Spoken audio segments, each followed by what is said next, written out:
ನಾಡಾಡಿಯಂತೆ ಈ ಕಠಿಣವಾದ ನೆಲದ ಮೇಲೆ ಈ ಎಲೆಗಳ ಹಾಸಿಗೆ ಮೇಲೆ ಮಲಗುವಂತಾಯಿತೆ. ಅಯ್ಯೋ ಅಯ್ಯೋ, ಮೃದುವಾದ ಹಂಸತೂಲಿಕ ತಲ್ಪದಲ್ಲಿ ಮಲಗುತ್ತಿದ್ದ ಪುರುಷ ಶ್ರೇಷ್ಠನಾದ ರಾಮಚಂದ್ರನು ಈ ಒರಟಾದ ನೆಲದ ಮೇಲೆ ಮಲಗಬೇಕಾಯಿತೆ. ಅವನು ಹೇಗೆ ತಾನೇ ರಾತ್ರಿ ಕಳೆದನೋ? ವಿದೇಹ ರಾಜನ ಮಗಳು ಪ್ರಿಯದರ್ಶಿನಿ, ಲೋಕಾಭಿರಾಮನಾದ ಮಹಾಬಾಹು ರಾಮಚಂದ್ರನ ಸತಿ, ದಶರಥ ಮಹಾರಾಜರ ಸೊಸೆ ಅಂಥ ಸೀತಾ ಮಾತೆಯು ನೆಲದ ಮೇಲೆ ಮಲಗಿದಳೆ. ಅಯ್ಯೋ,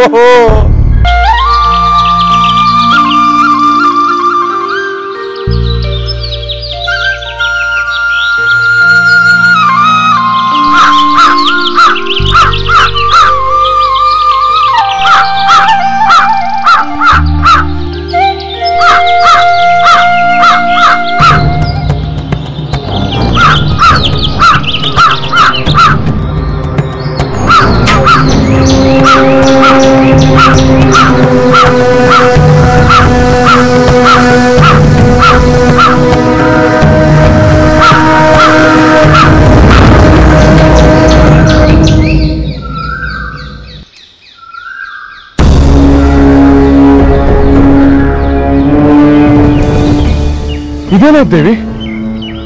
ನಿನ್ನ ದೇಹದಿಂದ ರಕ್ತ ಏನಾಯ್ತು?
ಏನೇ ಆದರೂ ನಾನು ರಾಜನಾಗುವುದಿಲ್ಲ ಎಂದು ಭರತ ಹಠ ಹಿಡಿದಿದ್ದಾನೆ.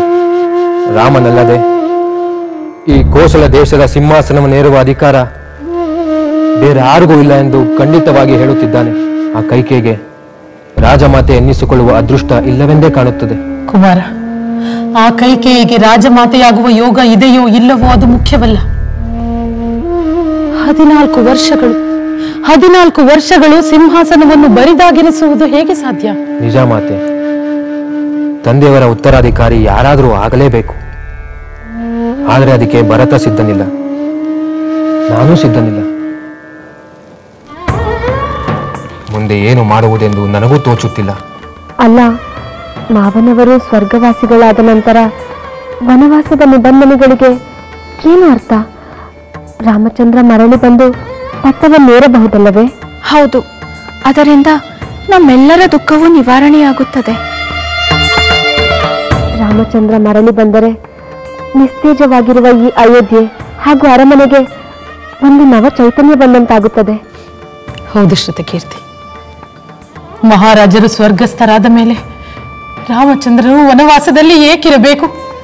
ಸೀತೆಯು ಕಾಡಿನಲ್ಲಿ ಏಕೆ ಕಷ್ಟಪಡಬೇಕು? ಲಕ್ಷ್ಮಣ ಏಕೆ ನಮ್ಮೆಲ್ಲರಿಂದ ದೂರವಿರಬೇಕು? ರಾಮಚಂದ್ರ ಒಪ್ಪಿ ಹಿಂದಿರುಗಿ ಬಂದರೆ ಎಲ್ಲವೂ ಸುಗಮವಾಗುತ್ತದೆ. ನಿಜ ಮಾತೆ, ನಿಜ. ಈ ವಿಷಯ ತಿಳಿದರೆ ಬಹುಶಃ ರಾಮಚಂದ್ರ ಒಪ್ಪಿ ಹಿಂದಿರುಗಿ ಬರಬಹುದು. ನಾನು ಈಗಲೇ ಹೋಗಿ ಭರತನೊಡನೆ ಮಾತನಾಡುತ್ತೇನೆ. ಮಾತಾಡು ಕುಮಾರ, ಮೊದಲು ಮಾತಾಡು. ರಾಮ, ಸೀತೆ, ಲಕ್ಷ್ಮಣರು ಮರಳಿ ಬರಬೇಕೆಂಬುದೇ ನನ್ನ ಅಪೇಕ್ಷೆ.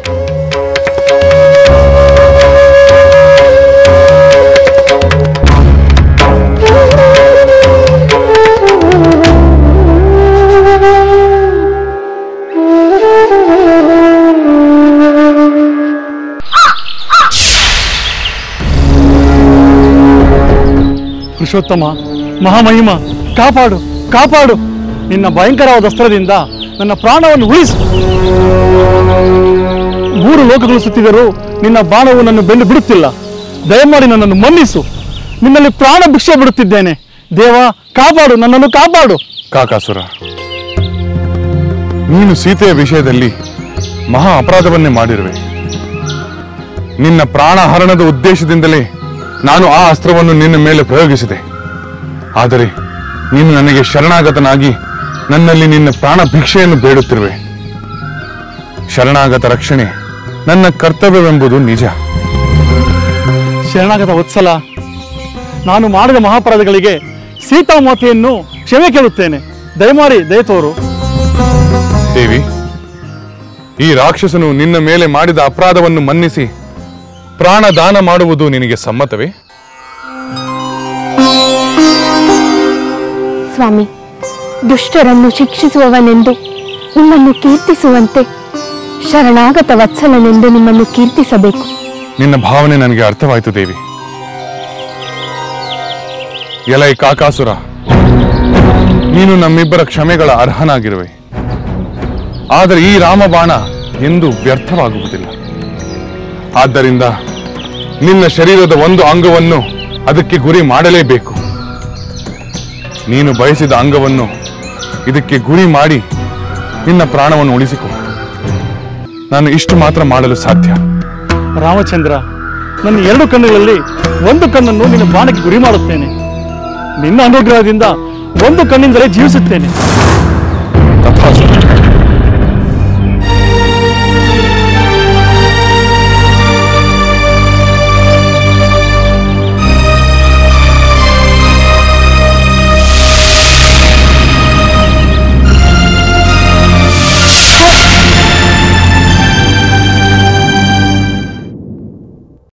ರಾಜಕುಮಾರರಿಗೆ ವಂದನೆಗಳು. ರಾಜಪುರೋಹಿತರು ಆದ ವಶಿಷ್ಠ ಮಹರ್ಷಿಗಳು ಸಂದರ್ಶನ ಶಾಲೆಯಲ್ಲಿ ತಮಗಾಗಿ ಕಾಯುತ್ತಿದ್ದಾರೆ. ನಾವು ಈ ಕೂಡಲೇ ಬಂದು ಅವರನ್ನು ಕಾಣುತ್ತೇವೆ ಎಂದು ತಿಳಿಸು. ಅಪ್ಪಣೆ. ಸೋದರ ಭರತ, ವಶಿಷ್ಠರು ನಮ್ಮನ್ನು ಕಾಣಬೇಕಾದರೆ ಯಾವುದೋ ನಿರ್ಧಾರದ ಬಗ್ಗೆ ಹೇಳಬಹುದೆಂದು ಕಾಣುತ್ತದೆ. ಹೌದು ಶತ್ರುಘ್ನ, ನಾನು ಈಗಾಗಲೇ ಮಾಡಿರುವ ನಿರ್ಧಾರವನ್ನು ವಸಿಷ್ಠರಿಗೂ ಮತ್ತು ಮಂತ್ರಿಗಳಿಗೂ ತಿಳಿಸುತ್ತೇನೆ. ಯಾರು ಏನು ಹೇಳಿದರೂ ಆ ನಿರ್ಧಾರದಿಂದ ನಾನು ಮಾತ್ರ ಕದಲುವುದಿಲ್ಲ. ಆದರೂ ವಶಿಷ್ಠರು ಹೇಳುವುದನ್ನು ಕೇಳಬೇಕಲ್ಲವೇ? ಹೌದು, ಕೇಳಬೇಕು. ನಡೆ ಹೋಗೋಣ.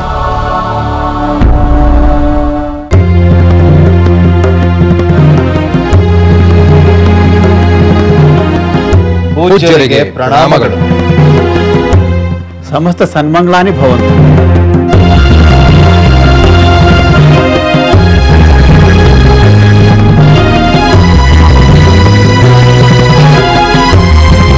ನಮಗೆ ಕರೆ ಕಳುಹಿಸಿದ ಕಾರಣವೇನೆಂದು ತಿಳಿಯಬಹುದೇ ಮುನೀಂದ್ರ? ಕಾರಣವಿದೆ ರಾಜಕುಮಾರ, ಕಾರಣವಿದೆ. ಮಹಾರಾಜರ ಅವಸಾನದಿಂದ ಸಿಂಹಾಸನ ಬರಿದಾಗಿದೆ. ರಾಜ ಕಾರ್ಯಗಳು ಸ್ಥಗಿತಗೊಂಡಿದೆ. ಈ ಅರಾಜಕತೆ ಹೀಗೆ ಮುಂದುವರಿಯುವುದು ರಾಜ್ಯದ ಹಿತದೃಷ್ಟಿಯಿಂದ ಒಳ್ಳೆಯದಲ್ಲ. ಹಾಗಾಗಿ ನಿನ್ನ ಪಟ್ಟಾಭಿಷೇಕದ ಬಗ್ಗೆ ನೀನು ಶೀಘ್ರವಾಗಿ ನಿರ್ಧಾರ ತೆಗೆದುಕೊಳ್ಳಬೇಕು. ಮುನೀಂದ್ರ, ತಾವು ನಮಗೆಲ್ಲ ಪೂಜನೀಯರು, ಸದಾ ಸಾಮ್ರಾಜ್ಯದ ಹಿತವನ್ನು ಕೋರುವವರು. ನಾನು ತಮ್ಮಲ್ಲಿ ಅತ್ಯಂತ ವಿನಯದಿಂದ ಒಂದು ನಿರ್ಧಾರವನ್ನು ತಿಳಿಸಬೇಕಾಗಿದೆ. ರಾಜಕುಮಾರ ಭರತ, ನೀನು ಧರ್ಮಪಾಲಕ. ನೀನು ಯಾವುದೇ ನಿರ್ಧಾರವನ್ನು ತೆಗೆದುಕೊಂಡರೂ ಅದು ಧರ್ಮಕ್ಕೆ ಅನುಗುಣವಾಗಿರುತ್ತದೆ ಎಂದು ನನ್ನ ನಂಬಿಕೆ. ಅದೇನೆಂದು ಹೇಳು. ಪೂಜ್ಯರೇ, ಶ್ರೀರಾಮ ನಮಗೆಲ್ಲ ಜ್ಯೇಷ್ಠ. ಅವನೇ ರಾಜನಾಗಬೇಕು, ಆಗುತ್ತಾನೆ. 14 ವರ್ಷಗಳ ಕಾಲ ಅಣ್ಣನ ಬದಲು ನಾನು ವನವಾಸವನ್ನು ಪೂರೈಸುತ್ತೇನೆ. ಶ್ರೀರಾಮನನ್ನು ನಾನು ಅಯೋಧ್ಯೆಗೆ ಕರೆತರುತ್ತೇನೆ. ಸಾಧ್ಯವಾದರೆ ಅರಣ್ಯದಲ್ಲೇ ಕೊಸಲ ಸಾಮ್ರಾಟನಾಗಿ ಅವನಿಗೆ ಪಟ್ಟಾಭಿಷೇಕವನ್ನು ಮಾಡಿ ಕರೆತರುತ್ತೇನೆ. ಭರತಕುಮಾರ, ಎಂತಹ ಉದಾತ್ತ ಆಲೋಚನೆ ನಿನ್ನದು. ಮುನಿವರ್ಯ, ನಾನು ಅರಣ್ಯಕ್ಕೆ ಹೋಗಿ ಶ್ರೀರಾಮನನ್ನು ಕರೆತರಲು ತಾವು ಅನುಮತಿ ಕೊಡಬೇಕು. ಭಲೆ ಭರತ, ನಾನು ನಿನ್ನಿಂದ ಇದನ್ನೇ ನಿರೀಕ್ಷಿಸಿದ್ದೆ. ನಿನ್ನ ಸೋದರ ಪ್ರೇಮವನ್ನು ಕಂಡು ನನಗೆ ಬಹಳ ಆನಂದವಾಯಿತು. ರಾಮಚಂದ್ರನು ಮರಳಿ ಅಯೋಧ್ಯೆಗೆ ಬರುವನೆಂದರೆ ಅದಕ್ಕಿಂತಲೂ ಮಹಾಭಾಗ್ಯ ಬೇರೆ ಏನಿದೆ? ಆ ದೈವ ಕೃಪೆಯಿಂದ ನಿನ್ನ ಪ್ರಯತ್ನ ಯಶಸ್ವಿಯಾಗಲಿ ಎಂದು ಹಾರೈಸುತ್ತೇನೆ.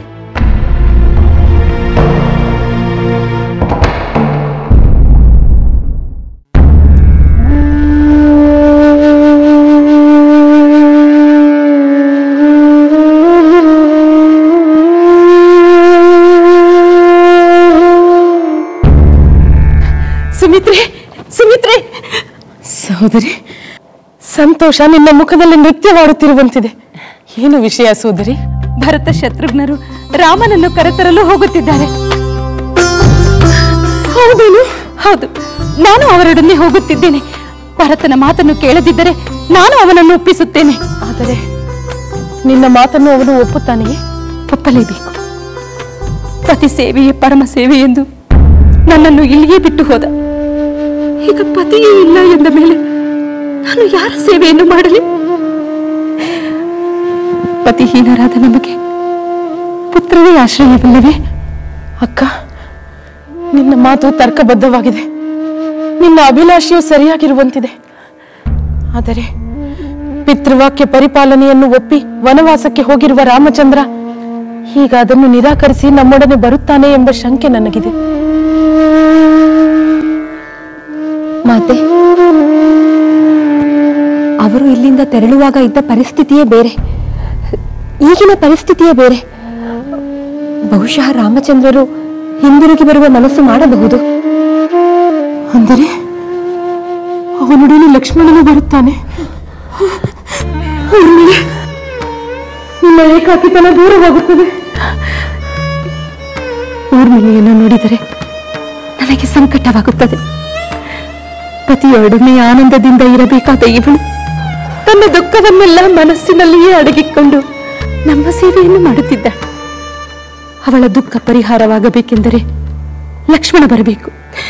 ನಾನು ರಾಮನನ್ನು ಒತ್ತಾಯಿಸುತ್ತೇನೆ, ನೀನು ಲಕ್ಷ್ಮಣನನ್ನು ಒತ್ತಾಯಿಸು. ಭರತ ಪಟ್ಟವನ್ನೇರುವುದಿಲ್ಲ ಎಂದು ಹಠ ಹಿಡಿದಿದ್ದಾನೆ. ಅಕ್ಕ, ನಾನು ನಿನ್ನೊಡನೆ ಬರುತ್ತೇನೆ. ಕಡೆ ಪಕ್ಷ ನಮ್ಮ ಪುತ್ರರನ್ನು ಕಣ್ತುಂಬ ನೋಡುವ ಅವಕಾಶವನ್ನಾದರೂ ಪಡೆಯಬಹುದು. ಮಾತೆ, ನಿಮ್ಮ ಜೊತೆ ನಾನು ಬರಲೇ? ಬೇಡ ಊರ್ಮಿಳೆ, ನೀನು ಮಾಂಡವಿ ಶ್ರುತಿಕೀರ್ತಿಯೊಡನೆ ಇಲ್ಲಿಯೇ ಇರು. ಹಿರಿಯವಳಾಗಿ ನಿನ್ನ ತಂಗಿಯರ ಯೋಗಕ್ಷೇಮವನ್ನು ನೋಡಿ ಶುಭ ವಾರ್ತೆಯ ನಿರೀಕ್ಷೆಯೊಂದಿಗೆ ಸಮಾಧಾನದಿಂದಿರು. ಆಗಲಿ ಮಾತೆ.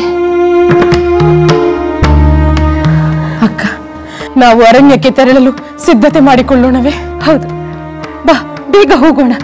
ನನಗೂ ನನ್ನ ಪುತ್ರನನ್ನು ನೋಡಬೇಕು ಎಂಬ ಕಾತುರವಿದೆ.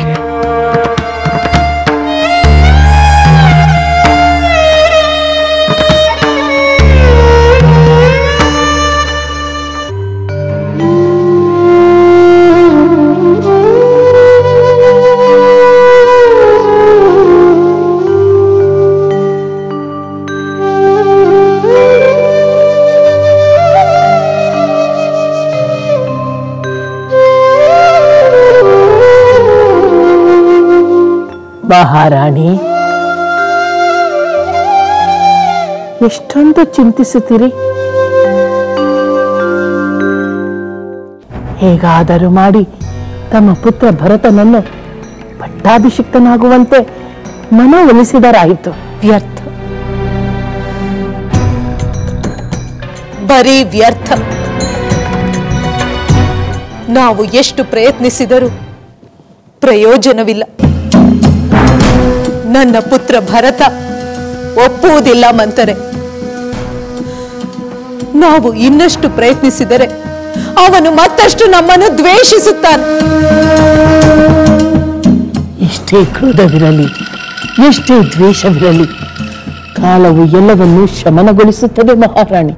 ಮಂತರೆ, ನನ್ನ ಪುತ್ರನ ಆಕ್ರೋಶವನ್ನು ಮರೆತು ಬಿಟ್ಟೆಯ? ರಾಮಚಂದ್ರನ ವನವಾಸಕ್ಕೆ ಕಾರಣಳಾದೆ ಎಂದು ಅವನು ನಿನ್ನ ಮೇಲೆ ತೋರಿದ ಕ್ರೋಧವನ್ನು ಮರೆತು ಬಿಟ್ಟೆಯ? ನನ್ನ ಮಾತನ್ನು ಲೆಕ್ಕಿಸದೆ ಶತ್ರುಘ್ನ ನಿನ್ನನ್ನು ಕೊಂದೇ ಬಿಡುತ್ತಿದ್ದ. ಆ ಕ್ಷಣಗಳನ್ನು ನೆನೆದರೆ ನನ್ನ ಕೈಕಾಲು ಈಗಲೂ ನಡುಗುತ್ತದೆ ಮಹಾರಾಣಿ. ಅಂತ ಕ್ರೋಧವನ್ನು ನಾನೆಂದೂ ಕಂಡಿರಲಿಲ್ಲ. ಅಂತ ಆಪತ್ತನ್ನು ನಾನೆಂದೂ ಎದುರಿಸಿರಲಿಲ್ಲ. ನನ್ನ ಜೀವ ಹೊರಟೆ ಹೋಯಿತೆಂದು ನಾನು ಅಂದುಕೊಂಡಿದ್ದೆ. ಯಾವ ಪುಣ್ಯಕ್ಕೋ ಬದುಕಿದೆ ಎಂದುಕೋ. ಹೋಗು, ನಿನ್ನ ಪಾಡಿಗೆ ನೀನು ಇದ್ದು ಬಿಡು. ಯಾರ ವಿಷಯದಲ್ಲೂ ತಲೆ ಹಾಕಬೇಡ. ಆದರೆ ಮಹಾರಾಣಿ, ನೀವು ನಿಮ್ಮ ಮಹತ್ವಾಕಾಂಕ್ಷೆಯನ್ನು ಮರೆತು ಬಿಟ್ಟಿರಾ? ಹೌದು, ಮರೆತು ಬಿಟ್ಟೆ. ನನ್ನ ಮಹತ್ವಾಕಾಂಕ್ಷೆಯಿಂದ ಮಹಾ ದುರಂತಗಳೇ ಸಂಭವಿಸಿದವು. ನಾನು ವಿಧವೆಯಾದೆ. ನನ್ನ ಪುತ್ರ ಭರತ ನನ್ನ ಶತ್ರುವಾದ. ಎಲ್ಲರ ತಿರಸ್ಕಾರಕ್ಕೆ ಗುರಿಯಾದೆ. ಇನ್ನೇನಾಗಬೇಕು? ಸಾಕು ಮಂತರೆ, ಸಾಕು. ಇನ್ನಾವ ಅನಾಹುತಗಳು ಆಗುವುದು ಬೇಡ. ನನ್ನ ಪುತ್ರ ಭರತ ರಾಜನಾಗದಿದ್ದರೂ ಚಿಂತೆ ಇಲ್ಲ. ಅವನು ನನ್ನ ಪುತ್ರನಾಗಿದ್ದರೆ ಅಷ್ಟೇ ಸಾಕು. ಆದರೆ ಮಹಾರಾಣಿ, ನಾನು ಹೇಳಿದ್ದು ನಿನಗೆ ಅರ್ಥವಾಗಲಿಲ್ಲವೇ? ಹೋಗು, ಹೊರಟು ಹೋಗು. ನನ್ನ ಪಾಡಿಗೆ ನನ್ನನ್ನು ಇರಲು ಬಿಡು. ಹೋಗುತ್ತೇನೆ ಮಹಾರಾಣಿ, ಹೋಗುತ್ತೇನೆ.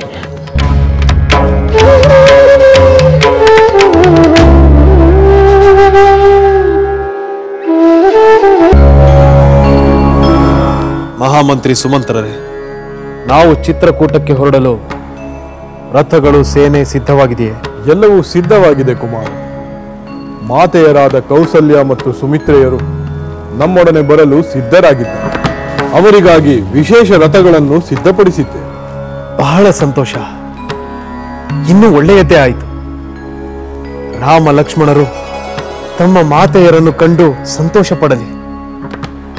ಪತಿಯನ್ನು ಕಳೆದುಕೊಂಡು ದುಃಖಿತರಾಗಿರುವ ಅವರಿಗಾಗಿಯಾದರೂ ರಾಮ, ಸೀತೆ, ಲಕ್ಷ್ಮಣರು ಅಯೋಧ್ಯೆಗೆ ಹಿಂತಿರುಗಿ ಬರುವಂತಾಗಲಿ. ನನ್ನ ಹಾರೈಕೆಯೂ ಅದೇ ಕುಮಾರ. ಮಹಾಮಂತ್ರಿಗಳೇ, ನನಗೆ ಗೊತ್ತಿಲ್ಲದೆ ನನ್ನ ಹೆಸರಿನಲ್ಲಿ ಇಷ್ಟೆಲ್ಲ ನಡೆದು ಹೋಯಿತೆಂದು ರಾಮಚಂದ್ರನಿಗೆ ಮನವರಿಕೆ ಮಾಡಿಕೊಡುವವರೆಗೂ ನನ್ನ ಮನಸ್ಸಿಗೆ ಸಮಾಧಾನವಿಲ್ಲ. ರಾಮಚಂದ್ರನಿಗೆ ಮೀಸಲಾಗಿರುವ ಸಿಂಹಾಸನದ ಮೇಲೆ ನಾನು ಎಂದೆಂದಿಗೂ ಕೂಡುವುದಿಲ್ಲ. ಅದಕ್ಕೆ ಅಲ್ಲವೇ ಚದುರಂಗ ಬಲೆ ಸಮೇತರಾಗಿ ವೈಭವದಿಂದ ರಾಮ ಲಕ್ಷ್ಮಣರನ್ನು ಸ್ವಾಗತಿಸಿ ಕರೆತರಲು ಹೊರಟಿರುವುದು.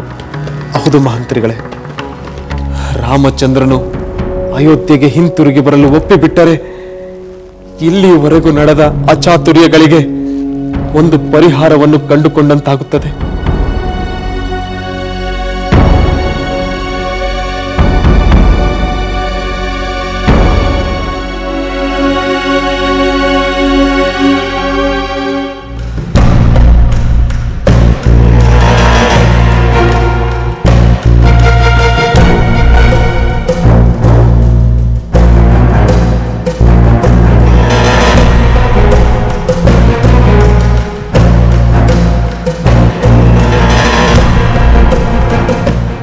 ಕುಮಾರ,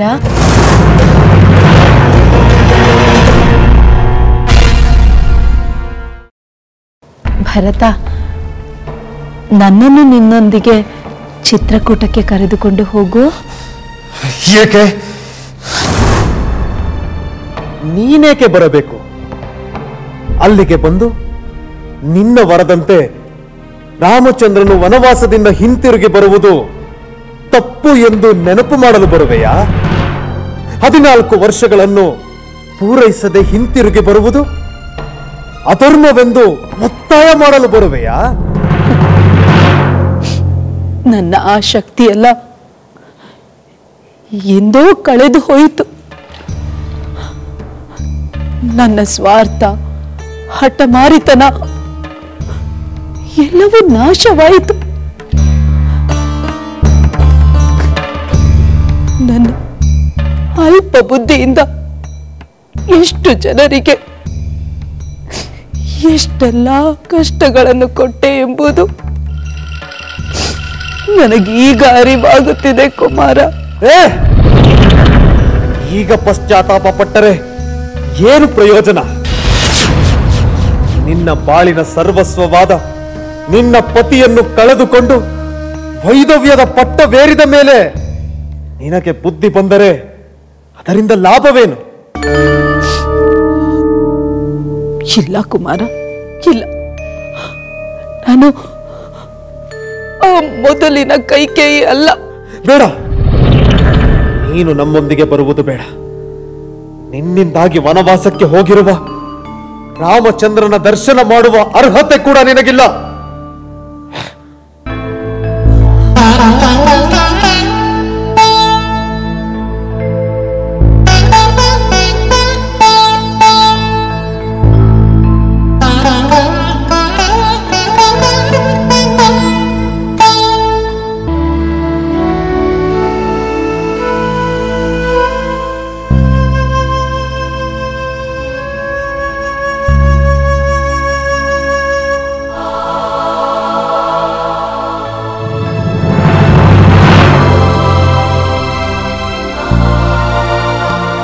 ಸಹೋದರಿ ಕೌಸಲ್ಯ,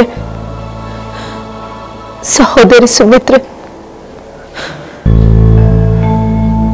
ನನ್ನಿಂದಾಗಿ ನಿಮ್ಮ ಪುತ್ರರು ವನವಾಸಕ್ಕೆ ತೆರಳುವಂತಾಯಿತು. ಇದರಿಂದ ನಿಮಗೆಲ್ಲ ಬಹಳವಾಗಿ ದುಃಖವಾಗಿದೆ. ನನ್ನಿಂದ ಎಂತಹ ಗುರುತರವಾದ ಅಪರಾಧವಾಯಿತೆಂದು ನನಗೀಗ ಅರಿವಾಗಿದೆ. ದಯಮಾಡಿ ನನ್ನನ್ನು ಕ್ಷಮಿಸಿ. ನನ್ನ ಸ್ವಾರ್ಥ, ಹಠಗಳಿಂದ ನನ್ನ ಪುತ್ರನು ನನ್ನನ್ನು ಶತ್ರುವಿನಂತೆ ಕಾಡುತ್ತಿದ್ದಾನೆ. ದಯಮಾಡಿ ನನ್ನನ್ನು ಕ್ಷಮಿಸಿ. ನಿನ್ನನ್ನು ಕ್ಷಮಿಸುವುದರಿಂದ ನಮಗೆ ಯಾವ ಲಾಭವೂ ಇಲ್ಲ. ನಾವು ಕ್ಷಮಿಸದಿದ್ದರೆ ನಿನಗೆ ಯಾವ ನಷ್ಟವೂ ಇಲ್ಲ. ತಾನೇ ಮುರಿದು ಬೀಳಿಸಿದ ಮನೆ ಎದುರು ನಿಂತು ಚಂಡಮಾರುತ ಕ್ಷಮೆ ಕೇಳಿದರೆ ಪ್ರಯೋಜನವೇನು ಕೈಕೇಯಿ? ಕೇಳಬಾರದ ವರಗಳನ್ನು ಕೇಳಿದೆ. ಅದರಿಂದ ಆಗಬಾರದ ಅನಾಹುತಗಳೆಲ್ಲ ಆಗಿ ಹೋದವು. ಈಗ ಕ್ಷಮೆ ಕೇಳಿ ಏನು ಪ್ರಯೋಜನ? ನಮ್ಮ ಪತಿ ಮತ್ತೆ ಮರಳಿ ಬರುವುದಿಲ್ಲ. ವೈಧವ್ಯವು ನಮಗೆ ನಿವಾರಣೆ ಆಗುವುದಿಲ್ಲ. ನಿನ್ನ ಕಾರಣದಿಂದ ದೂರನಾದ ರಾಮಚಂದ್ರನನ್ನು ಹಿಂದಕ್ಕೆ ಕರೆತರಲು ನಿನ್ನ ಪುತ್ರ ಭರತನೇ ಪ್ರಯತ್ನ ಪಡುತ್ತಿದ್ದಾನೆ. ನಾವು ಅವನ ಜೊತೆಗೆ ಹೋಗುತ್ತಿದ್ದೇವೆ. ಕ್ಷಮೆಯ ನಾಟಕವನ್ನಾಡಿ ಮತ್ತೇನು ಕುತಂತ್ರ ಮಾಡಲು ಬಂದಿರುವೆ? ಇಲ್ಲ ಸಹೋದರಿ, ಇಲ್ಲ. ನಾನು ಯಾವ ಕುತಂತ್ರವನ್ನು ಮಾಡಲು ಬಂದಿಲ್ಲ. ನನ್ನ ತಪ್ಪಿನ ಅರಿವು ನನಗಾಗಿದೆ. ದಯಮಾಡಿ ನನ್ನ ಮಾತನ್ನು ನಂಬಿ ನನ್ನನ್ನು ನಿಮ್ಮೊಂದಿಗೆ ಕರೆದುಕೊಂಡು ಹೋಗಿ. ಇಲ್ಲ, ಅದು ಸಾಧ್ಯವಿಲ್ಲ. ಇಲ್ಲಿರುವಾಗ ನೀನು ನನ್ನ ರಾಮನನ್ನು ಕಾಡಿದ್ದೇ ಸಾಕು. ಅಲ್ಲಿಗೂ ಬಂದು ಕಾಡಬೇಡ. ಇಲ್ಲ ಸಹೋದರಿ, ಇಲ್ಲ. ರಾಮಚಂದ್ರನನ್ನು ಮರಳಿ ಬರುವಂತೆ ಅವನ ಕಾಲಿಗೆ ಬಿದ್ದು ಬೇಡಿಕೊಳ್ಳಲು ನಾನು ಅಲ್ಲಿಗೆ ಬರುತ್ತೇನೆ. ನಾನು ನಿನ್ನ ಮಾತುಗಳನ್ನು ನಂಬುವುದಿಲ್ಲ. ಅಲ್ಲಿಗೆ ಬಂದು ವರಗಳನ್ನು ನೆನಪಿಸಿ ರಾಮ ಮರಳಿ ಬಾರದಂತೆ ಮಾಡಿದರೆ? ಇಲ್ಲ ಸಹೋದರಿ, ನಾನು ಹಾಗೆ ಮಾಡುವುದಿಲ್ಲ. ಆ ಕೈಕೇಯಿ ಪಶ್ಚಾತ್ತಾಪದ ಬೆಂಕಿಯಲ್ಲಿ ಭಸ್ಮವಾಗಿ ಹೋದಳು. ನಿನ್ನಂತೆಯೇ ನನ್ನ ಪುತ್ರನು ನನ್ನ ಮೇಲೆ ಸಂದೇಹ ಪಟ್ಟು ನಾನು ಬರುವುದು ಬೇಡವೆಂದು ಹೇಳಿದ. ಅದು ಸಹಜವೇ ಸಹೋದರಿ. ವರಗಳನ್ನು ಕೇಳಿದವಳು ಅದನ್ನು ಹಿಂದಕ್ಕೂ ಪಡೆಯಬಹುದು. ರಾಮಚಂದ್ರ 14 ವರ್ಷಗಳ ಕಾಲ ವನವಾಸ ಮಾಡುವುದು ಬೇಡ. ಅವನನ್ನು ಅಯೋಧ್ಯೆಯ ಸಿಂಹಾಸನವನ್ನೇರುವಂತೆ ಬೇಡಿಕೊಳ್ಳುತ್ತೇನೆ. ಸೂರ್ಯ ದೇವನ ಮೇಲೆ ಆಡ. ನನ್ನನ್ನು ನಂಬಿ ಸಹೋದರಿ.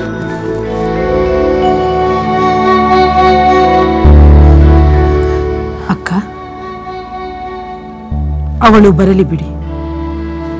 ಹಾಗೇನಾದರೂ ಅವಳು ತಪ್ಪಿ ನಡೆದರೆ ಅವಳ ಪುತ್ರ ಭರತನೇ ಅವಳನ್ನು ಶಿಕ್ಷಿಸುತ್ತಾನೆ.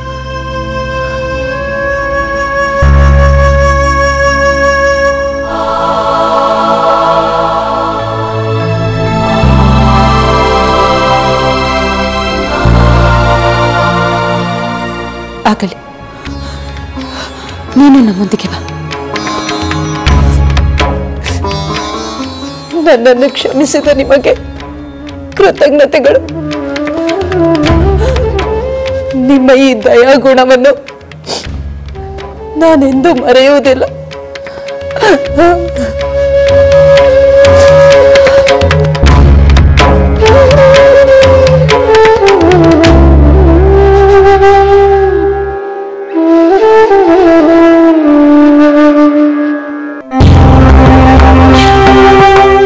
ಬಾ ಮಾಂಡವಿ, ಕುಳಿತುಕೋ.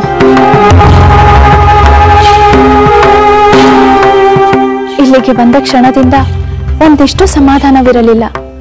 ಆದರೆ ಈ ದಿನ ಸ್ವಲ್ಪ ಸಮಾಧಾನದ ಭಾವನೆ ಬಂತು. ಅಂಥ ಯಾವ ವಿಷಯ ನಡೆಯಿತು?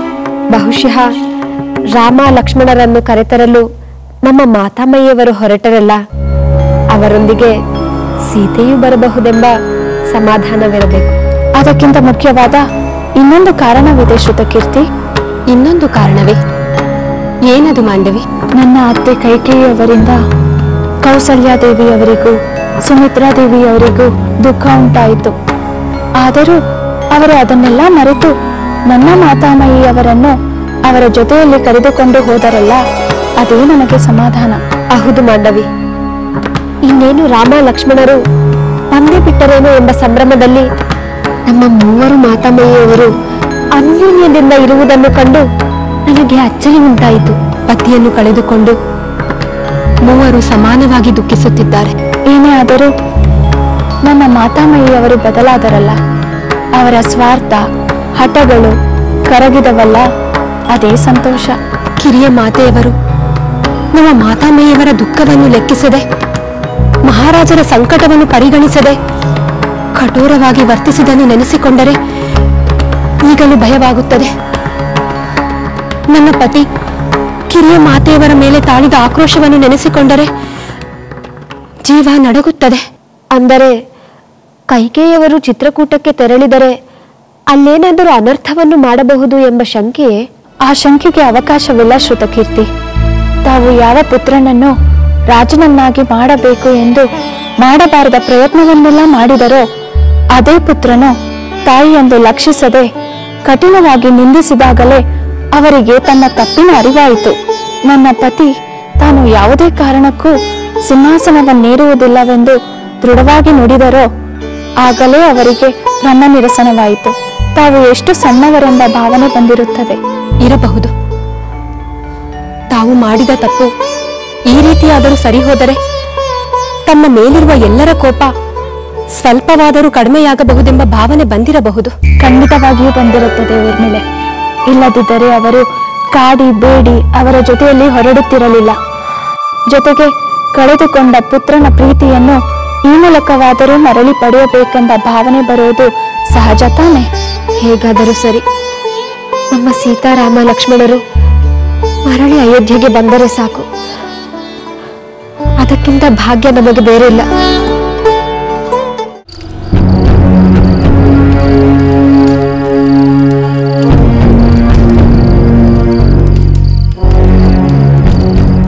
ಸ್ವಾಮಿ, ನಿಮ್ಮಲ್ಲಿ ಒಂದು ವಿಷಯ ಹೇಳಲೇ? ಹೇಳು ದೇವಿ, ಅದೇನೊಂದು ಹೇಳು, ಹಿಂಜರಿಯಬೇಡ. ಲಕ್ಷ್ಮಣನನ್ನು ನೋಡಿದರೆ ನನಗೆ ವಿಷಾದವಾಗುತ್ತದೆ. ಸರ್ವಸ್ವವನ್ನು ತ್ಯಾಗ ಮಾಡಿ ನಮ್ಮೊಂದಿಗೆ ಬಂದ ಅವನು ಸದಾ ಅನ್ಯ ಮನಸ್ಕನಾಗಿಯೇ ಇರುತ್ತಾನೆ. ಮನಸ್ಸಿನಲ್ಲಿ ಏನೋ ಚಿಂತೆಯನ್ನು ಇಟ್ಟುಕೊಂಡು ಕೊರಗುತ್ತಿರುವಂತಿದೆ. ನನಗೂ ಹಾಗೆ ಅನಿಸುತ್ತದೆ ದೇವಿ. ಅವನ ಚಿಂತೆಯ ಕಾರಣವೇನೆಂದು ಕೇಳಿ ಅದನ್ನು ಪರಿಹರಿಸಲು ಪ್ರಯತ್ನ ಪಡಬಹುದಲ್ಲವೇ? ಬಹುಶಃ ಅವನು ಕೂಡ ನನ್ನ ಮಾತಾಪಿತರ ಯೋಗಕ್ಷೇಮದ ಬಗ್ಗೆ ಚಿಂತಿಸುತ್ತಿರುತ್ತಾನೆ. ಜೊತೆಯಲ್ಲಿ ಅವನು ತನ್ನ ಪ್ರೀತಿಯ ಪತ್ನಿ ಉರ್ಮಿಳೆಯನ್ನು ಬಿಟ್ಟು ಬಂದಿದ್ದಾನೆ. ಅವಳ ನೆನಪು ಮತ್ತೆ ಮತ್ತೆ ಕಾಡುತ್ತಿರಬಹುದು. ಅದೇನೇ ಆದರೂ ಲಕ್ಷ್ಮಣ ತನ್ನ ವೈಯಕ್ತಿಕ ನೋವುಗಳನ್ನು ಎಂದು ಹೇಳಿಕೊಳ್ಳುವವನಲ್ಲ. ಅದೇನೆಂದು ನಾನು ವಿಚಾರಿಸುತ್ತೇನೆ.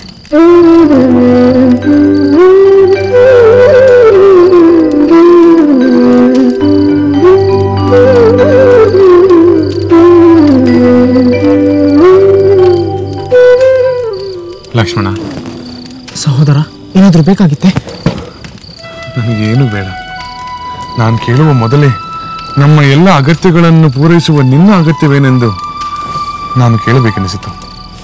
ನನಗೆ ಅಗತ್ಯ ಏನೂ ಇಲ್ಲ ಸಹೋದರ. ನಮ್ಮ ಮಾತಾಪಿತರ ಯೋಗಕ್ಷೇಮಕ್ಕೆ ನೀನು ಅಯೋಧ್ಯೆಗೆ ಹಿಂದಿರುಗಿ ಹೋಗು ಎಂದು ಹೇಳಿದರೂ ನೀನು ಕೇಳಲಿಲ್ಲ. ಈಗ ನೀನು ಅಲ್ಲಿಯ ಯೋಚನೆಯಲ್ಲೇ ಮುಳುಗಿರುವಂತೆ ಕಾಣುತ್ತಿದೆ. ಹೌದು ಸಹೋದರ, ಯೋಚನೆ ಏನೋ ಇದೆ, ಇಲ್ಲವೆಂದಲ್ಲ, ಆದ್ರೆ ಅಲ್ಲಿಗೆ ಹೋಗಬೇಕೆಂದಲ್ಲ. ನಿನ್ನಂತಹ ಪರಿಶುದ್ಧ ಹೃದಯದ ವ್ಯಕ್ತಿಗೆ ಇಂತಹ ಪರಿಸ್ಥಿತಿ ಒದಗಿತ್ತಲ್ಲ ಎಂಬ ಚಿಂತೆ ನನ್ನನ್ನು ಸದಾ ಕಾಡುತ್ತದೆ. ಇಷ್ಟೊತ್ತಿಗಾಗಲೇ ಭರತ ಕೇಕೆಯ ರಾಜ್ಯದಿಂದ ಹಿಂದಿರುಗಿರಬೇಕು. ಅವನಿಗೆ ಪಟ್ಟವೂ ಆಗಿರಬೇಕು. ಕಿರಿಯ ಮಾತೆ ಕೈಕೇಯಿಯವರು ಮಹದಾನಂದದಿಂದ ಮೆರೆಯುತ್ತಿರಬಹುದಲ್ಲವೇ? ಮೆರೆಯಲಿ ಬಿಡಿ ಲಕ್ಷ್ಮಣ. ನನ್ನ ಸೋದರ ಹಾಗೂ ಮಾತೆಯರ ಸಂತೋಷದಲ್ಲಿ ನಾವು ಸಂತೋಷ ಪಡೋಣ. ಗುಣವಂತನಾದ ಭರತ, ನನ್ನ ಸೋದರಿಯರಾದ ಮಾಂಡವಿ, ಶ್ರುತಕೀರ್ತಿ, ನನ್ನ ಮಾತೆಯರ ಸೇವೆಯನ್ನು ಮಾಡುತ್ತಿರಬಹುದಲ್ಲವೇ? ನೀವಿಬ್ಬರಿಗೆ ಯಾರಲ್ಲೂ ಯಾವುದರಲ್ಲೂ ತಪ್ಪು ಕಾಣುವುದೇ ಇಲ್ಲ. ಏಕೆ ಕಾಣಬೇಕು ಲಕ್ಷ್ಮಣ? ಭರತ ನನ್ನ ಸೋದರ, ಕೈಕೇಯಿ ನನ್ನ ಮಾತೆ. ನಮಗೆ ಸ್ವಲ್ಪ ಅನಾನುಕೂಲವಾಯಿತೆಂದು ನಮ್ಮವರಿಗೆ ನಾವು ಕೇಳಾಗಲೆಂದು ಬಯಸಬೇಕೆ? ನಿಮ್ಮ ಮಾತು ಸರಿ ಸ್ವಾಮಿ.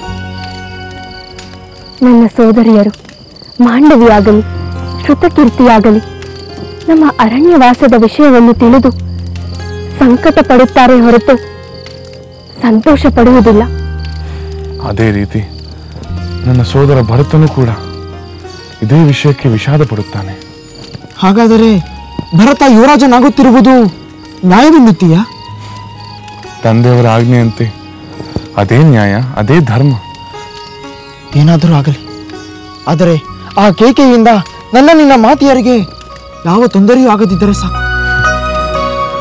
ಅದರ ಚಿಂತೆ ನಿನಗೆ ಬೇಡ. ಎಲ್ಲವೂ ಶುಭವೇ ಆಗುತ್ತದೆ. ನೀ ನೆಮ್ಮದಿಯಿಂದಿರು. ಮಂತ್ರಿಗಳೇ, ನೀವು ಹೇಳಿದಂತೆ ನಾವೇ ಹೋಗಿ ನೋಡಿ ಬಂದೆ.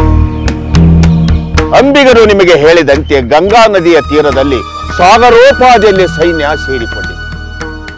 ಎತ್ತ ನೋಡಿದತ್ತಲೂ ಸೈನ್ಯವೇ. ಅದರ ಪರಿಮಿತಿ ಇಷ್ಟಿದೆ ಎಂದರೆ ಊಹಿಸಲು ಕಷ್ಟ ಸಾಧ್ಯ. ನೋಡಿದರೆ ಇಕ್ಷ್ವಾಕು ಕುಲದ ಅರಸರ ಸೈನ್ಯದಂತೆ ಕಾಣುತ್ತಿದೆ. ಅಂದ ಮೇಲೆ ದಶರಥ ಮಹಾರಾಜರ ಪುತ್ರ ಭರತನೇ ಸೇನಾ ಸಮೇತವಾಗಿ ಬಂದಿರಬಹುದೆಂದು ಖಚಿತವಾಗುತ್ತಿದೆ. ಪ್ರಭು, ಭರತನು ಅಷ್ಟೊಂದು ಸೈನ್ಯ ಸಮೇತವಾಗಿ ಬರಲು ಕಾರಣವಾದರೂ ಏನಿರಬಹುದು? ಅದನ್ನು ಚರ್ಚಿಸಲೆಂದೇ ನಾನು ನಿಮ್ಮನ್ನು ಇಲ್ಲಿಗೆ ಕರೆಸಿದ್ದು ಮಂತ್ರಿಗಳೇ. ನಾವು ಶ್ರೀರಾಮಚಂದ್ರನ ಸ್ನೇಹಿತರೆಂದು ತಿಳಿದು ನಮ್ಮನ್ನು ಬಂಧಿಸಲು ಅಥವಾ ಸಂಹರಿಸಲು ಬಂದಿರಬಹುದೇ? ಪ್ರಭು, ಅಯೋಧ್ಯ ಸಿಂಹಾಸನಕ್ಕೆ ಬಹುದಿನಗಳಿಂದಲೂ ನಿಷ್ಠಾವಂತರಾಗಿರುವ ನಮ್ಮ ಮೇಲೆ ವಿನಾಕಾರಣ ಹಗೆಯನ್ನು ಸಾಧಿಸುವ ಆತುರದ ನಿರ್ಧಾರವನ್ನು ತೆಗೆದುಕೊಳ್ಳುವುದಿಲ್ಲವೆಂದು ನನ್ನ ಭಾವನೆ. ದಶರಥ ಮಹಾರಾಜರ ನ್ಯಾಯಬದ್ಧ ಉತ್ತರಾಧಿಕಾರಿಯಾದ ಶ್ರೀರಾಮಚಂದ್ರನನ್ನು ಕೊಂದು ಬಿಡಬೇಕೆಂದು ಯೋಚಿಸಿರಬಹುದೇ? ಪ್ರಭು, ಅರಣ್ಯದಲ್ಲಿರುವ ರಾಮಚಂದ್ರನಿಗೆ ಭರತನು ಏನನ್ನೂ ಮಾಡಲು ಸಾಧ್ಯವಿಲ್ಲ. ರಾಮಚಂದ್ರ ಎಂಥ ವೀರನೆಂಬುದು ಜಗತ್ತಿಗೆ ಗೊತ್ತಿದೆ. ಅವನು ಮನಸ್ಸು ಮಾಡಿದರೆ ಏನೆಲ್ಲ ನಿಗ್ರಹಿಸಬಲ್ಲ. ಆ ಭಯದಿಂದಲೇ ಭರತನು ಶ್ರೀರಾಮಚಂದ್ರನ ಅಡ್ಡಿಯನ್ನು ನಿವಾರಿಸಿಕೊಳ್ಳಲು ಬಂದಿರಬಹುದು. ಪ್ರಭು, ಹಾಗೇನಾದರೂ ಆದರೆ ಅಷ್ಟು ದೊಡ್ಡ ಸೈನ್ಯದೊಡನೆ ಯುದ್ಧ ಮಾಡಿ ನಾವು ರಾಮಚಂದ್ರನನ್ನು ರಕ್ಷಿಸಲು ಸಾಧ್ಯವೇ? ಏನೇ ಆಗಲಿ, ಶ್ರೀರಾಮಚಂದ್ರ ನಮ್ಮ ಪ್ರಭು ಮಾತ್ರವಲ್ಲ, ಮಿತ್ರನೂ ಹೌದು. ನಮ್ಮ ಪ್ರಾಣ ಕೊಟ್ಟಾದರೂ ನಾವು ಅವನನ್ನು ರಕ್ಷಿಸುತ್ತೇವೆ. ನಾವೆಲ್ಲರೂ ಸಿದ್ಧರಾಗಿದ್ದೇವೆ ಪ್ರಭು. ಶ್ರೀರಾಮನ ಕ್ಷೇಮ ಬಯಸುವ ಎಲ್ಲರೂ ಗಂಗಾ ತೀರದಲ್ಲಿ ಸನ್ನದ್ಧರಾಗಿ ನಿಲ್ಲಲಿ. ಹಾಗೇ ಆಗಲಿ ಪ್ರಭು. ಯುದ್ಧವನ್ನು ನಾವೇ ಆರಂಭಿಸುವುದು ಬೇಡ. ಮೊದಲ ಆಕ್ರಮ ಅವರಿಂದಲೇ ಆರಂಭವಾಗಲಿ. ಆದರೆ ಭರತನ ಸೈನ್ಯ ಸುಲಭವಾಗಿ ಗಂಗಾ ನದಿ ದಾಟದಂತೆ 500 ನಾವಿಗಳಲ್ಲಿ ಒಂದೊಂದರಲ್ಲಿ 100 ಜನ ಬೆಸ್ತರು ಆಯುಧ ಸಮೇತರಾಗಿರಲಿ. ನಾನು ಮೊದಲು ಹೋಗಿ ಭರತನನ್ನು ಯಾವ ಉದ್ದೇಶಕ್ಕಾಗಿ ಇಲ್ಲಿಗೆ ಬಂದಿರುವುದೆಂದು ವಿಚಾರಿಸುತ್ತೇನೆ. ಅವನು ಸ್ನೇಹಿತನಾಗಿ ಬಂದಿದ್ದರೆ ಸುಲಭವಾಗಿ ಗಂಗಾ ನದಿಯನ್ನು ದಾಟಬಹುದು. ಇಲ್ಲವಾದಲ್ಲಿ ಆಗಲಿ ಮಹಾಪ್ರಭು.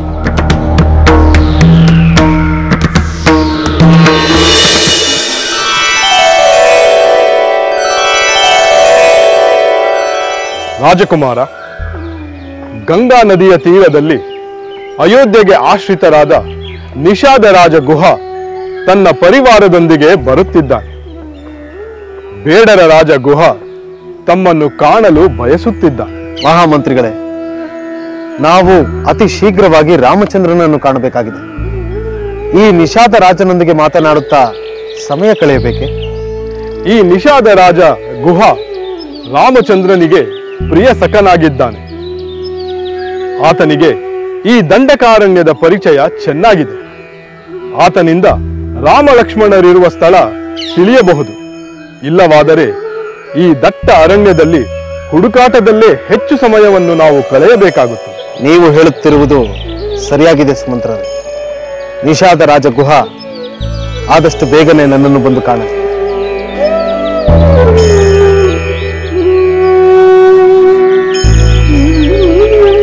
ಸೋದರ ಶತ್ರುಘ್ನ, ಈ ಅರಣ್ಯ ರಾಜನಲ್ಲೂ ಸ್ನೇಹವೆಂದರೆ ನಮ್ಮ ಪ್ರಿಯ ಸೋದರ ರಾಮಚಂದ್ರನ ಖ್ಯಾತಿಯನ್ನು, ಜನರ ಪ್ರೀತಿಯನ್ನು ನಾವು ಅರ್ಥ ಮಾಡಿಕೊಳ್ಳಬಹುದಲ್ಲವೇ?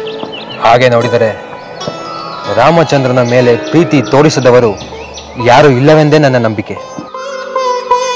ಈ ಗುಹನ ಸಹಕಾರದಿಂದ ರಾಮಚಂದ್ರನಿರುವ ಸ್ಥಳ ನಮಗೆ ಅತಿ ಶೀಘ್ರವಾಗಿ ತಿಳಿದರೆ ಅಷ್ಟೇ ಸಾಕು.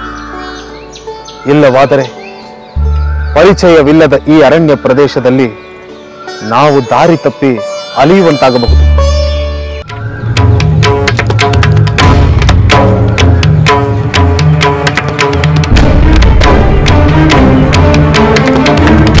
ದಶರಥ ಪುತ್ರರಿಗೆ ಈ ನಿಷಾದ ರಾಜ ಗುಹಾನ ಪ್ರಣಾಮಗಳು.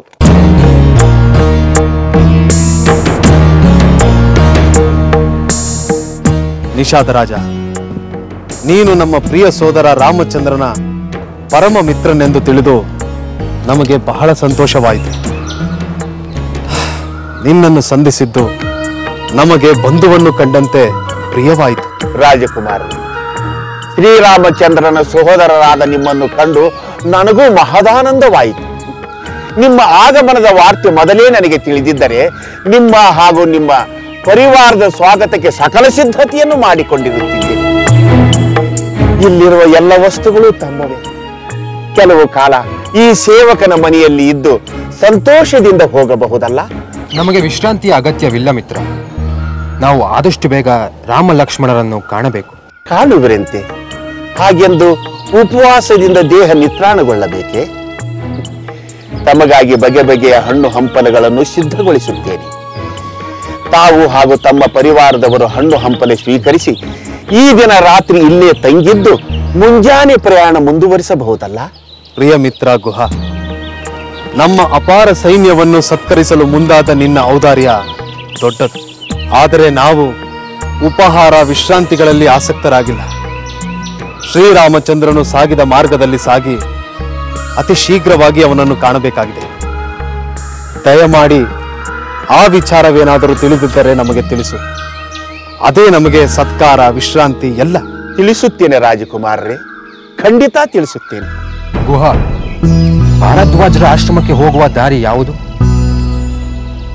ಯಾವ ಮಾರ್ಗವಾಗಿ ಹೋದರೆ ನಾವು ಶೀಘ್ರವಾಗಿ ಅಲ್ಲಿ ಸೇರಬಹುದು? ಗಂಗಾ ನದಿಯನ್ನು ಅನುಸರಿಸಿ ಹೋದರೆ ಪ್ರಯಾಣ ಆಯಾಸದಾಯಕವಾಗಿರುತ್ತದೆ. ನೆಲ ಜೌಗು, ಪ್ರಯಾಣ ತಡವಾಗುತ್ತದೆ. ಗಂಗಾ ನದಿಯನ್ನು ಎಲ್ಲಿ ದಾಟುವುದು, ಹೇಗೆ ದಾಟುವುದು? ಚಿಂತೆ ಬೇಡ ರಾಜಕುಮಾರ, ಮಾರ್ಗ ಬಲ್ಲವರು. ನಾನೂ ಕೂಡ ನಿಮ್ಮ ಜೊತೆ ಬರುತ್ತೇನೆ. ಆ ಪೂರ್ವದಲ್ಲಿ ನನ್ನದೊಂದು ಸಂಶಯ ನಿವಾರಣೆ ಆಗಬೇಕಾಗಿದೆ. ಏನದು ಸಂಶಯ? ಹೇಳು ಮಿತ್ರ, ನಾನು ನಿವಾರಣೆಗೊಳಿಸುತ್ತೇನೆ. ರಾಜಕುಮಾರ, ನೀನು ಧರ್ಮಾತ್ಮನೆಂದು ನನಗೆ ಗೊತ್ತು. ಆದರೂ ನಿನ್ನ ಅಪಾರ ಸೈನ್ಯವನ್ನು ಕಂಡು ನನಗೆ ಸಂದೇಹ ಮೂಡುತ್ತಿದೆ. ನನ್ನ ಸ್ವಾಮಿಯಾದ ರಾಮಚಂದ್ರನ ವಿಷಯದಲ್ಲಿ ದುರುದ್ದೇಶ ಇಟ್ಟುಕೊಂಡು ಬಂದಿಲ್ಲವಷ್ಟೇ. ಶಾಂತಂ ಪಾಪಂ, ಶಾಂತಂ ಪಾಪಂ. ನನಗೆ ಪಿತೃ ಸಮಾನನಾದ ರಾಮಚಂದ್ರನ ವಿಷಯದಲ್ಲಿ ನನಗೆ ದುರುದ್ದೇಶವೇ? ಇಲ್ಲ ಮಿತ್ರ, ಖಂಡಿತ ಇಲ್ಲ. ಅಂಥ ಭಾವನೆ ನನಗೆ ಬರುವ ಮೊದಲೇ ನಾನು ಸತ್ತು ಹೋಗುತ್ತೇನೆ. ನಾನು ರಾಮಚಂದ್ರನನ್ನು ವನವಾಸದಿಂದ ತಪ್ಪಿಸಿ ಮರಳಿ ಅಯೋಧ್ಯೆಗೆ ಕರೆದುಕೊಂಡು ಹೋಗಲು ಬಂದಿದ್ದೇನೆ. ಈ ಚದುರಂಗ ಬಲವನ್ನು ಅವನ ಪಾದಗಳಿಗೆ ಅರ್ಪಿಸಲು ಹೊರಟಿದ್ದೇನೆ. ನನ್ನ ಮಾತು ಸತ್ಯ, ನನ್ನನ್ನು ನಂಬು ಮಿತ್ರ. ಕ್ಷಮಿಸಬೇಕು ರಾಜಕುಮಾರ, ಕ್ಷಮಿಸಬೇಕು. ಈಗ ನನ್ನ ಸಂದೇಹ ನಿವಾರಣೆಯಾಯಿತು. ನನ್ನ ಸ್ವಾಮಿಯಾದ ಶ್ರೀರಾಮಚಂದ್ರನ ಮೇಲಿರುವ ನಿಮ್ಮ ಭಕ್ತಿಯನ್ನು ಕಂಡು ನನಗೆ ಸಂತೋಷವಾಯಿತು. ಸಂತೋಷವಾಯಿತು. ಬನ್ನಿ ಬನ್ನಿ ರಾಜಪುತ್ರರೇ, ಬನ್ನಿ.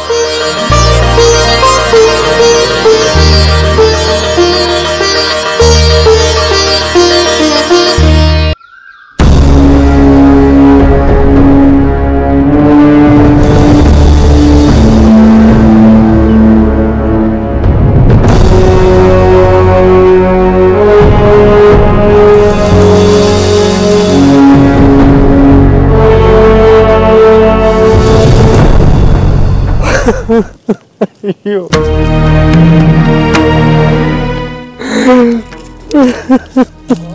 ಕುಮಾರ,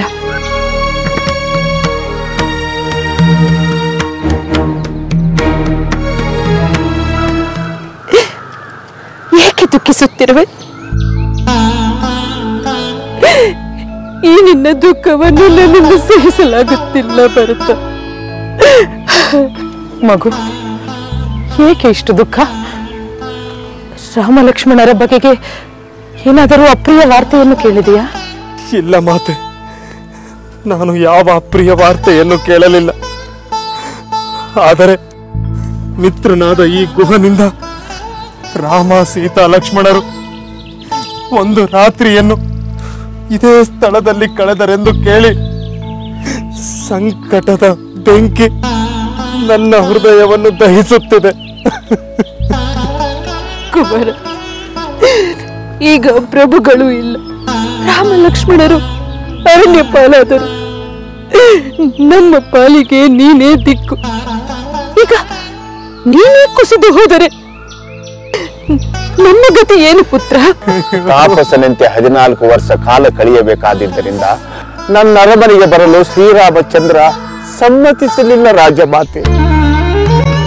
ಶ್ರೇಷ್ಠವಾದ ರವಿಕುಲದಲ್ಲಿ ದಶರಥ ಮಹಾರಾಜನ ಜ್ಯೇಷ್ಠ ಪುತ್ರನಾಗಿ ಜನಿಸಿ ನಾಡಾಡಿಯಂತೆ ಈ ಕಠಿಣವಾದ ನೆಲದ ಮೇಲೆ ಈ ಎಲೆಗಳ ಹಾಸಿಗೆ ಮೇಲೆ ಮಲಗುವಂತಾಯಿತೆ. ಅಯ್ಯೋ ಅಯ್ಯೋ, ಮೃದುವಾದ ಹಂಸತೂಲಿಕ ತಲ್ಪದಲ್ಲಿ ಮಲಗುತ್ತಿದ್ದ ಪುರುಷ ಶ್ರೇಷ್ಠನಾದ ರಾಮಚಂದ್ರನು ಈ ಒರಟಾದ ನೆಲದ ಮೇಲೆ ಮಲಗಬೇಕಾಯಿತೆ. ಅವನು ಹೇಗೆ ತಾನೇ ರಾತ್ರಿ ಕಳೆದನೋ? ವಿದೇಹ ರಾಜನ ಮಗಳು ಪ್ರಿಯದರ್ಶಿನಿ, ಲೋಕಾಭಿರಾಮನಾದ ಮಹಾಬಾಹು ರಾಮಚಂದ್ರನ ಸತಿ, ದಶರಥ ಮಹಾರಾಜರ ಸೊಸೆ ಅಂಥ ಸೀತಾ ಮಾತೆಯು ನೆಲದ ಮೇಲೆ ಮಲಗಿದಳೆ. ಅಯ್ಯೋ, ನಾನು ಬದುಕಿತ್ತು ಸತ್ತಂತೆ. ಮಹಾಕ್ರೂರಿ ನಾನು. ನನ್ನ ಕಾರಣದಿಂದ ರಾಘವ ಅನಾಥನಂತೆ ಸತಿಯೊಡನೆ ನೆಲದ ಮೇಲೆ ಮಲಗುವಂತಾಯಿತು. ನನ್ನ ಜನ್ಮಕ್ಕೆ ಧಿಕ್ಕಾರವಿರಲಿ. ಇಲ್ಲ ಪುತ್ರ, ಇಲ್ಲ. ಯಾವ ದುರ್ವಿಧಿಯೋ, ಯಾರ ಸಂಚೋ ಏನು, ನನ್ನ ಪುತ್ರರು ಅರಣ್ಯ ಪಾಲಾದರು. ಇದರಲ್ಲಿ ನಿನ್ನ ತಪ್ಪು ಏನೂ ಇಲ್ಲ, ಏನೂ ಇಲ್ಲ. ಸಹೋದರಿ ಕೌಸಲ್ಯ, ಕೈ ದಯವಿಟ್ಟು ನೀನೇನು ಮಾತನಾಡಬೇಡ. ಮಾಡಬಾರದ ಅನಾಹುತಗಳನ್ನೆಲ್ಲ ಮಾಡಿದ್ದಾಯಿತು, ಇನ್ನೇನು ಉಳಿದಿದೆ. ಅಕ್ಕ, ಶಾಂತಳಾಗು. ಕೈಕೇಯಿ ಪಶ್ಚಾತ್ತಾಪದ ಬೆಂಕಿಯಲ್ಲಿ ಬೆಂದು ಹೋಗಿದ್ದಾಳೆ. ಅವಳನ್ನು ನಿಂದಿಸುವುದರಿಂದ ಯಾವ ಪ್ರಯೋಜನವೂ ಇಲ್ಲ.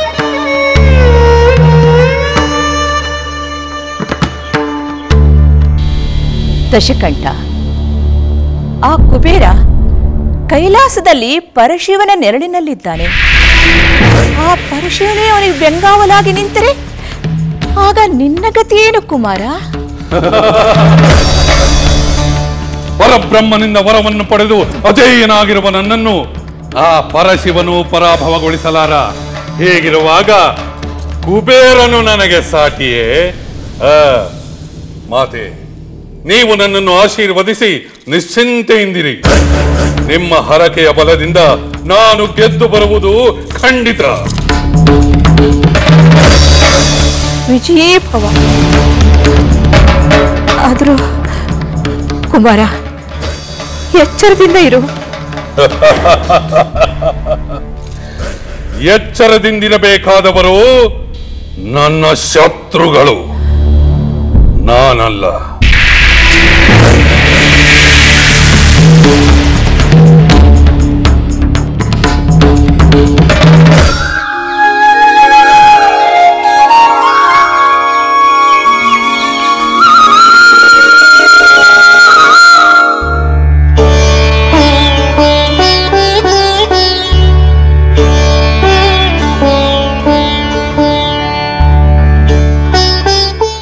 ಸೋದರ ಶತ್ರುಘ್ನ, ಏನು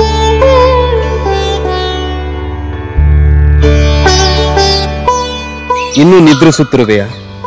ನಿದ್ರೆ ಹೇಗೆ ಬರುವುದು ಸೋದರ? ಮತ್ತೇನು ಮಾಡುತ್ತಿದ್ದೆ? ನಿನ್ನಂತೆಯೇ ರಾಮಚಂದ್ರ, ಲಕ್ಷ್ಮಣ, ಸೀತೆಯರು ಎಲ್ಲಿರಬಹುದು, ಏನು ಮಾಡುತ್ತಿರಬೇಕೆಂದು ಯೋಚಿಸುತ್ತಿದ್ದೆ.